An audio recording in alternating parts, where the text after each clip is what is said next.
नमस्कार मंडळी, साईप्रभा या चॅनलमध्ये आपलं स्वागत आहे। मंडळी, या व्हिडिओमध्ये आपण 2026 या वर्षाचं वार्षिक राशी भविष्य पाहणार आहोत। यात आपण करिअर, व्यवसाय, आर्थिक, धन, प्रेम व परिवार, आरोग्य, शुभ रंग, शुभ अंक आणि उपाय या प्रत्येक विभागाबद्दल सविस्तर जाणून घेणार आहोत। तर हा व्हिडिओ संपूर्ण जरूर पहा, म्हणजे योग्य ती माहिती तुमच्यापर्यंत पोहोचेल। आणि तुम्ही जर आपल्या या चॅनलवर नवीन असाल आणि आपल्या या चॅनलला सबस्क्राईब अजूनपर्यंत केलं नसेल तर सबस्क्राईब जरूर करा। चला तर मंडळी, उशीर न करता जाणून घेऊया 2026 या वर्षीचं वार्षिक राशी भविष्य। आणि रास आहे मकर। 2026 हे वर्ष मकर राशीच्या व्यक्तींसाठी करिअरमध्ये स्थिरता, प्रगती आणि महत्त्वपूर्ण यशाचे सूचक आहे। तुमची शिस्त, मेहनत, नियोजन आणि ध्येय वेळेपणा यामुळे या वर्षात तुम्ही अनेक मोठ्या संधींचा लाभ घेऊ शकता। वर्षाच्या सुरुवातीला काही आव्हाने असतील, जबाबदाऱ्या वाढतील, नवे प्रोजेक्ट तुमच्यावर सोपवले जातील, पण तुम्ही यातून स्वतःची वेगळी ओळख निर्माण कराल। अधिकारी वर्गाकडून कौतुक मिळेल आणि बढती किंवा वेतनवाढीचे संकेतही मिळणार आहेत। सरकारी नोकरी, मॅनेजमेंट, लेखाशास्त्र, वित्त, बांधकाम, तंत्रज्ञान, सुरक्षा सेवा किंवा प्रशासकीय क्षेत्रात काम करणाऱ्यांना विशेष यश मिळणार आहे।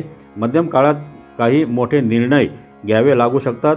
स्थानांतर, नवीन पद किंवा कामाची नवीन दिशा वर्षाच्या उत्तरार्धात तुमच्या कामगिरीमुळे एक मोठा ब्रेक थ्रू तुम्हाला मिळणार आहे। परदेश प्रवास, प्रशिक्षण किंवा उच्च पदाची संधीही तुम्हाला मिळू शकते। एकूणच करिअर वाढ स्पष्ट आणि मजबूत असणार आहे। व्यावसायिक मकर राशीच्या व्यक्तींसाठी 2026 हे वर्ष स्थिर, प्रगतिकारक आणि दूरगामी यश देणारे ठरणार आहे। तुम्ही कोणतेही काम अत्यंत नियोजनबद्ध आणि गंभीरतेने करता आणि याच स्वभावामुळे या वर्षी मोठ्या प्रगतीचे दार तुमचे उघडेल। वर्षाच्या सुरुवातीला व्यवसायात नवीन करार, नवीन ग्राहक आणि नवीन गुंतवणूकदार मिळू शकतात। तुमच्या निर्णय क्षमता आणि व्यवहार कुशलतेमुळे स्पर्धकांवर तुम्ही वरचढ राहाल। बांधकाम, रिअल इस्टेट, औद्योगिक उत्पादन, लोखंड, स्टील, IT सेवा आणि कन्सल्टन्सी क्षेत्रात विशेष प्रगतीची शक्यता आहे। मध्यावधीत बाजारातील उतार चढाव थोडे तुम्हाला ताण निर्माण करू शकतात, पण योग्य वेळी घेतलेले निर्णय तुम्हाला लाभदायी ठरतील। भागीदारीतील ताणतणाव कमी होतील आणि संबंध सुधारतील। वर्षाच्या शेवटी व्यवसाय विस्तार, नवीन शाखा, यंत्रसामुग्री खरेदी किंवा मोठा नफा मिळण्याची तुम्हाला शक्यता जास्त आहे। 2026 हे वर्ष मकर राशीसाठी आर्थिक स्थैर्य, संपत्ती निर्मिती आणि दीर्घकालीन आर्थिक सुरक्षा देणारे ठरणार आहे। वर्षाच्या सुरुवातीला काही मोठे खर्च, घर, जमिनीची खरेदी, दुरुस्ती किंवा कुटुंबासाठी आवश्यक गुंतवणूक समोर येऊ शकतात, परंतु उत्पन्नातही वाढ होईल। तुम्ही नेहमीच शहाणपणे आर्थिक नियोजन करणारे असता, त्यामुळे या वर्षात मोठी बचत तयार होईल। Shares, mutual fund, real estate, सोने व जमीन व्यवहारांमध्ये गुंतवणूक उत्तम फायदेशीर ठरणार आहे। मध्यम काळात जपून खर्च करणे आवश्यक आहे, विशेषतः लक्झरी वस्तूंवर खरेदी। अडकलेली रक्कम परत मिळण्याची शक्यता तुम्हाला मिळणार आहे। वर्षाच्या शेवटी तुम्हाला अनपेक्षित लाभ, बोनस किंवा आर्थिक फायदा होऊ शकतो। कर्जफेडीमध्येही मोठी प्रगती होईल।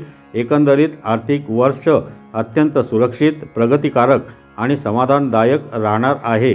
मकर राशीसाठी 2026 हे वर्ष नातेसंबंधात स्थिरता, विश्वास आणि भावनिक जवळीक वाढविणारे आहे। तुमचा स्वभाव गंभीर आणि जबाबदार असला तरी यावर्षी तुम्ही नात्यांमध्ये अधिक मोकळेपणा आणि प्रेम व्यक्त कराल। विवाहितांसाठी वर्षाची सुरुवात प्रेमळ आणि शांत असणार। जोडीदाराशी संबंध अधिक दृढ होतील।